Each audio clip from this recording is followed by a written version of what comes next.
right, we're going to do something even if it's right. How many of you have no idea who I am? Hold your hand in there. You have no idea who I am. Well, good. You're the ones who are blessed. Well, you know, this is a school meeting. I tell people when I got out of school was myself. But anyway, since it's a school meeting, I'm going to begin with something I do internationally every now and then. I give an English lesson. So I want to find out how many of you are like me. How many of you love school? I mean, you just love it. If you could, you'd go to school all year long. Good, there's no weird people here. How many of you are like me? You hate school, wish you did not have to go. Would you hold your hand up? Yeah, you're like me. Now, I've got bad news. You've got to go to school. But if you could choose the subjects that you would take and the subjects you would not take, how many of you say, I would not take English? I don't like English. Yeah, you and I have something in common. When I was in school, I didn't like English. My grades proved it. But one day, I ran across something that helped me fall in love with English. So I'm going to teach it to you. So you'll fall in love with English. You say, no way. Well, here's what you do.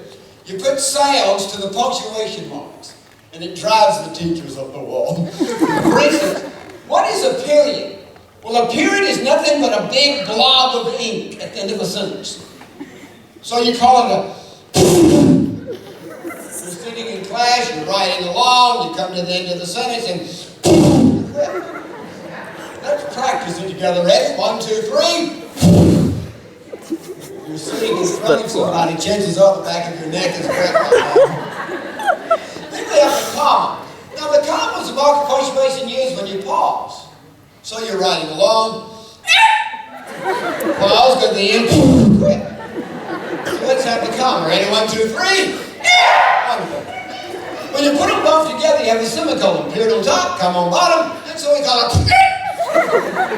Now the period is a, and the comma, and the semicolon. So practice. Ready? 1, 2, 3. Wonderful. Then we have a colon. Now a colon is nothing but a period right in piggyback. So we call it. Only difference between the colon and the period, it takes twice as much saliva. Make sure the person in front of you has a chance to duck. Ready? 1, 2, 3. Then we have a question mark. Now a question mark is like a crooked road with a blob of ink at the bottom. How many of you have driver's license, or at least learner's permit? Hold your hand in there. Yeah. If we were to get in the car with some of you and go down a mountain road, it'd sound like a question mark.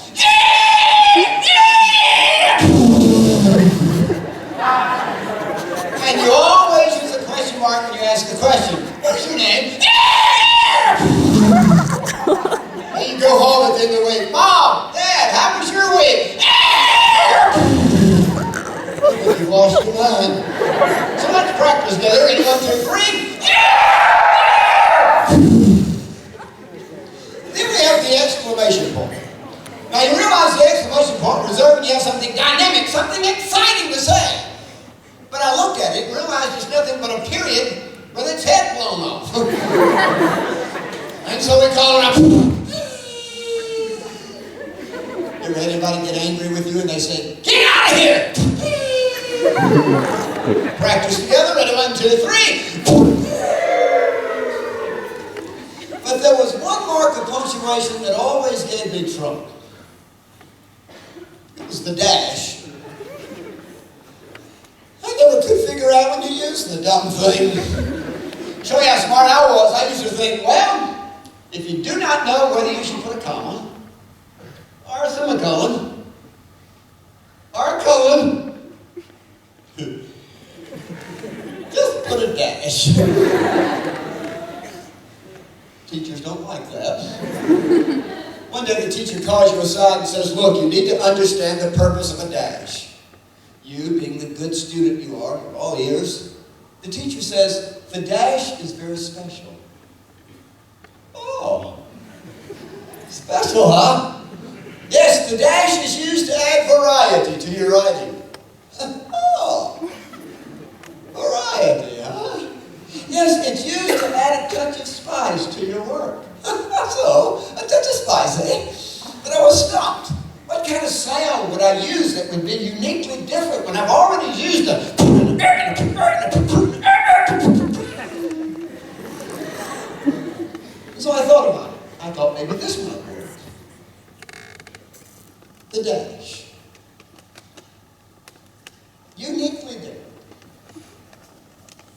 the dash.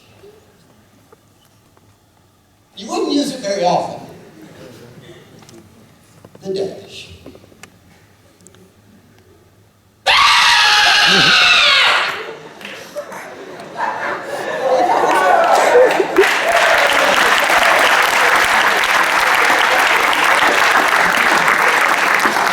Just imagine the possibilities.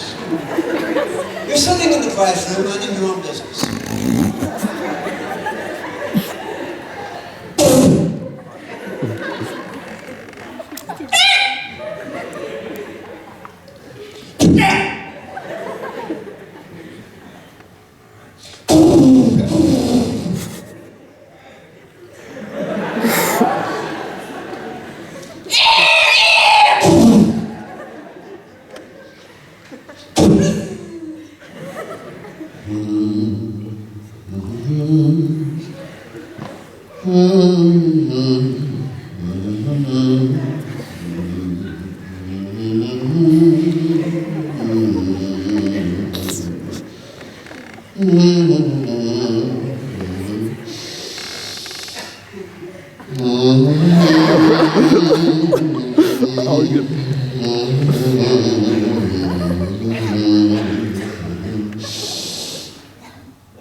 It's called a run-on circus. And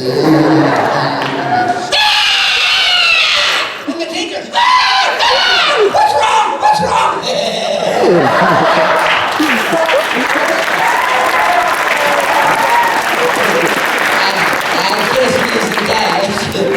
Now, one of two things will happen. Either you'll fall in love with English, or you'll get kicked out of school.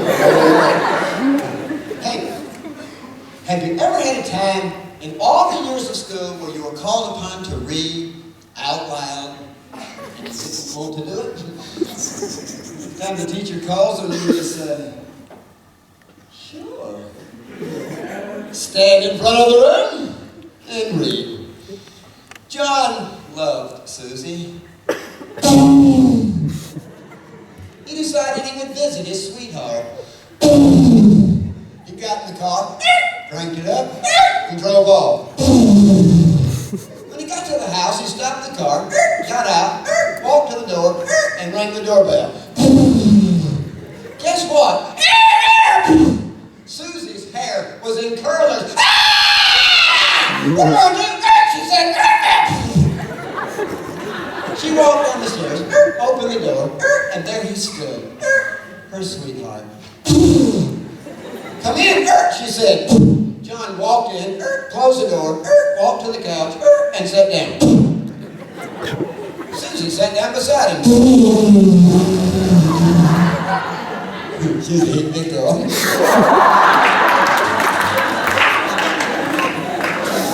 John put his arm around Susie. Guess what? Susie's father was at home. Susie came down the stairs and saw that boy with his arm around his daughter and said, "Boy, get out of here!"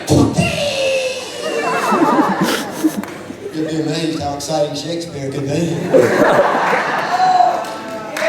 If you just add in the punctuation marks. Well, that's your English lesson for right now. How many of you say, hey, I'm going to do that next week? My teacher's not here. I'm going to do that next week when I get to school. I dare you. If they were here, they would dare you too. You may notice I wear a patch. It's because I have one eye. I lost my eye 13 years ago, so I'm going to get some of this.